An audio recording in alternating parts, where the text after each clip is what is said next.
Hunger is built through intentional discomfort. Nothing will arise on your lap. The moment you feel comfortable enough, it's often the moment you begin to decline. Some people are just okay with just enough. So comfort has become a trap. Choosing ease over growth, purpose, and high calling. I'm going to define the terms.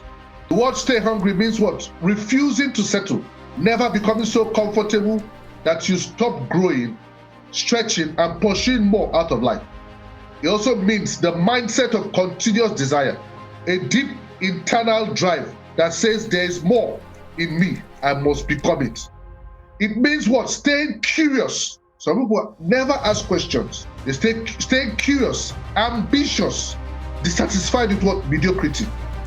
Even when you have achieved some level of success, you stay curious. The particular place I went to in Portugal is called Algarve. And I was looking, why did they use this kind of heavy stones to make their roads?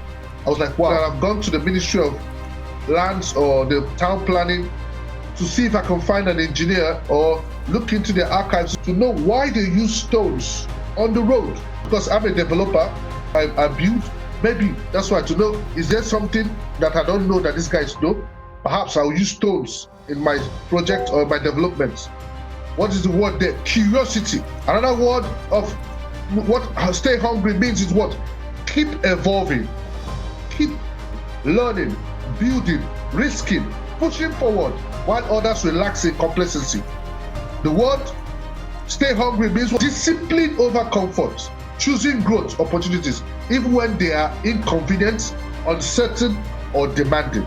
Steve Jobs in 2005, during the Stanford commencement speech, he said, stay hungry, stay foolish. In context, what that means is what? Never lose your drive and ambition. Never act like you have arrived. Always be open to growth, be open to reinvention, be open to great possibilities. It makes a whole lot of difference in your life and your personality. Now, the one that has a hungry mentality breaks mental conditions. The one that is comfortable is trapped by conditioning, the way he has been conditioned. You must come in and you must clock in at so time. You must go for break at so time. You must take your holiday at so time. You can only earn this. You're going to get a bonus if you do X, Y, Z. I'm not saying that working is not good. But I say that there's time for everything in life. Whatever you do, whether in business or in career, stay hungry and get to the pinnacle of your career or whatever it is you need to do. The one that is hungry reprograms his thinking for expansion. The one that is on comfort level reinforces limiting beliefs. It gives you explanation for why you cannot do that thing you're talking about. The one that is hungry sees discomfort as fuel. Whenever it's not, why am I not making it? It's used as a fuel. I remember Tyler Perry talking about how his dad did not believe him. He used that disbelief of his dad as a fuel to keep aspiring. Today, he's a renowned movie producer. The one that is comfortable sees discomfort as a danger. Lastly, the one that is hungry is future-driven and legacy-oriented. But the one that is on comfort is all about immediate comfort-oriented. He doesn't think about the future, doesn't think about the legacy, doesn't think about anything. When was the last time you chose curiosity over comfort or challenge over security? That's my question for you today. One of the problems we have, some of these folks have, is what? Identity crisis. Remember that scripture I mentioned, where people ought to be. That's not where they are. So we're going to discuss a little bit about this identity crisis, the tragedy of misplaced identity. For reference, if you're looking at the scripture, it's Ecclesiastes chapter 10, verse 7, where it says, servants on horses, princes on foot. That's the identity. It's supposed to be the other way around. Princes on horses, then servants on foot. But it's this way now. So what that reveals is that life often reflects accepted identity, not true potential. Many live below their calling because they see themselves what? Small. Where you ought to be. Before you now begin to accept it. I remember a story by Kenneth Hagin talking about a lion that was growing up amongst antelopes. And whenever they went to the water to drink, he noticed that there was always an animal, something that would trigger all the animals, they will start running. And he will run as well because he doesn't understand. At some point, they're seeing those animals that were scaring them away. Then one day, while he was trying to drink water, he looked down and he could see the reflection of his face on the water. And he looked and he could see that the animals that were trying to chase them, they look alike. So for once in his life, he chose not to run.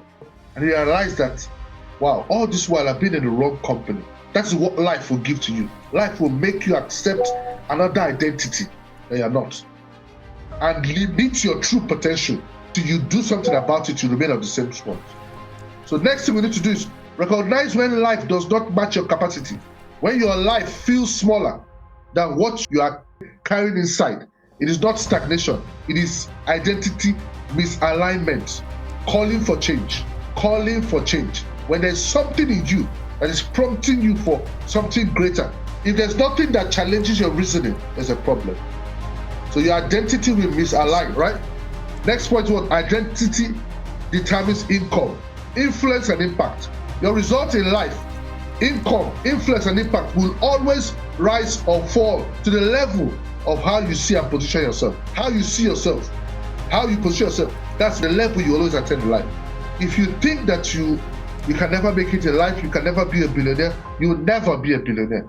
Yesterday I watched a movie called Freedom Writers, and it talks about students that are in deprived communities that, because of the circumstances, some of them in their family, none of them ever graduated from ordinary college. But with this exceptional teacher, many of them graduated. A lot of them went to university. Not just that. Some people can only achieve what they've seen in their life. They can never achieve anything that they've never envisioned. The right identity determines that income, it determines that influence, it determines that impact. Transformation begins the moment you decide, declare, and act in alignment with your higher calling, your higher identity, even before you are ready. Sometimes don't wait till everything is ready, everything is sorted. Sometimes it's important to just plunge in, take action, begin to do that thing. Some people, by overthinking, they never start anything in life. By overthinking, they never start anything. Sometimes just take step and begin to think about it later. So, what are daily practical steps that we need to stay hungry? One is a morning identity. In the morning, start each day declaring who you are becoming. Not who you are, no, who you are becoming. Bible says, and God in Romans, who calleth those things that be not as though they are. So I noticed that whenever I begin to call things forward, it happens. Even in my tribe, they say if you say snake, snake, snake, snake a lot, that's back in Nigeria, you might end up seeing it. Say it loud. I build, I grow. I create value. I do not settle. If you don't define yourself daily, your environment will define you. The second point is what? Daily growth input. The first one, you can do it for 5 to 10 minutes in the morning. Daily growth input, you can read for minimum of 30 minutes. I, for one, I read minimum of 1 chapter of the Bible a day, and I read at least like 10 pages a day of my book, depending on the book I'm reading on the day.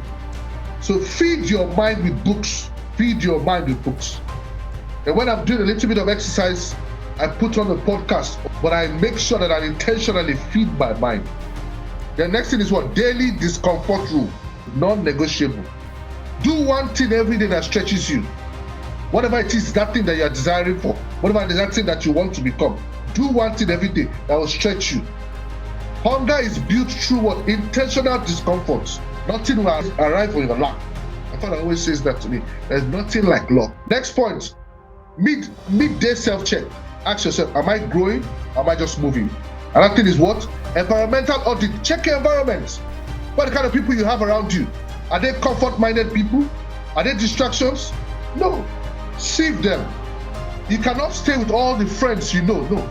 You need to check the people around you. If they're not builders, if they're not thinkers, if they're not doers, you need to separate yourself from them. The Bible tells us, do not be deceived.